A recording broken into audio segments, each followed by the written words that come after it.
मित्रों, इतिहास के सबसे बड़े युद्ध महाभारत की कहानी तो आपने सुनी ही होगी। पांडव और कौरवों के बीच, धर्म और अधर्म के बीच के इस युद्ध का परिणाम काफी भयानक था। 18 दिन चले इस युद्ध में कई बड़े बड़े योद्धाओं ने भाग लिया।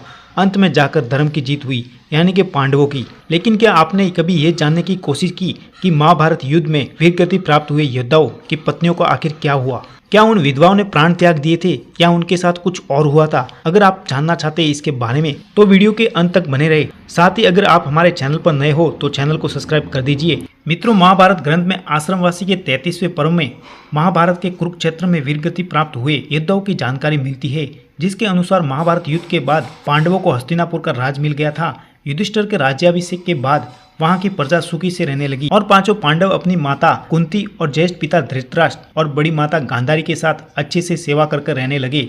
सभी लोग पांडवों के शासन में बहुत प्रसन्न थे। समय बीतने के साथ धृतराष्ट्र और माता गांधारी के मन में महल छोड़कर जंगल में जाने की इच्छा प्रकट हुई, जिसके बाद अपनी इच्छा को युधिष्ठिर के सामने प्रकट किया। जिसके बाद राजा युधिष्ठिर ने ज्येष्ठ पिता माता गांधारी के जंगल में रहने की व्यवस्था की, साथ ही जंगल में कुटिया भी बना दी और ज्येष्ठ पिता धृतराष्ट्र और माता गांधारी के साथ उनकी माता कुंती, विदुर और संजय भी उनके साथ जंगल में जाकर रहने लगे। लेकिन पांचों पांडव अपने राज्य में रहकर अपनी प्रजा की सेवा करने लगे।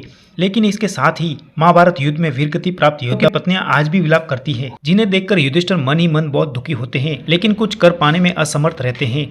थोड़ा समय बीतने के बाद सभी पांडव अपनी माता से मिलने के लिए जाते हैं, जिनके साथ ही हस्तिनापुर की प्रजा माता कुंती से मिलने के लिए आतुर होती है। पांडवों के साथ पूरी प्रजा भी हस्तिनापुर की चली आती है और उन्हीं के साथ आती है वो सभी विधवाएं जिनके पति महाभारत युद्ध में वीरगति प्राप्त हुए थे। और जब पांचों पांडव कुटिया में पहुंचते हैं तो थोड़े दिन वहीं पर रहने लगते हैं।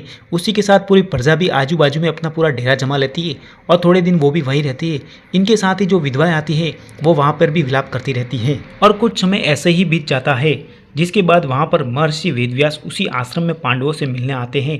पांडवों से मिलने के बाद जब वेदव्यास अपने आश्रम जाने के लिए बाहर निकलते हैं, वैसे ही उनकी दृष्टि उन विधवाओं पर पड़ती है जो कि अपने पतियों के शोक में विलाप कर रही होती है।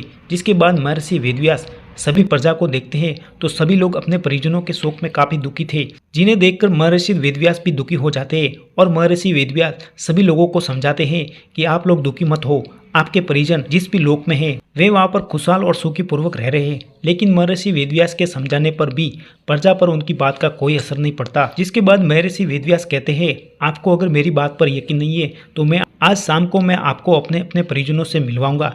ये बात सुनकर वहाँ पर खड़े लोगों में और सभी पांडवों में अपने अपने परिजनों से मिलने के लिए एक अलग ही मुख पे तेज आता है। साथ ही सभी लोग अत्यधिक प्रसन्न हो जाते हैं।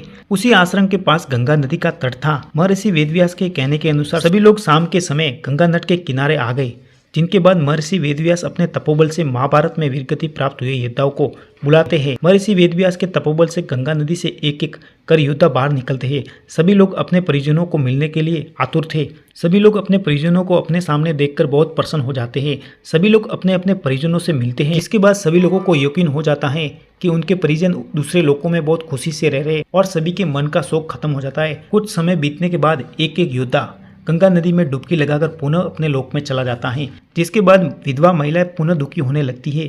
ये सब देखकर महर्षि वेदव्यास कहते हैं, जो अपने परिजनों के साथ उनके लोक में जाना चाहती है वह इस गंगा नदी के पवित्र जल में डुबकी लगाकर उनके लोक जा सकती है। जिसके बाद सभी विधवा महिलाएं उस गंगा नदी के पवित्र जल में डुबकी लगाकर अपने अपने पतियों के लोक में चली जाती है। तो मित्रों, महाभारत के युद्ध के पश्चात सभी महिलाएं अपने अपने पतियों के लोक में चली जाती हैं। आशा करता हूँ हमारा वीडियो आपको अच्छा लगा होगा, तो लाइक करें, ज़्यादा से ज़्यादा शेयर करें, साथ ही चैनल को सब्सक्राइब अवश्य करें।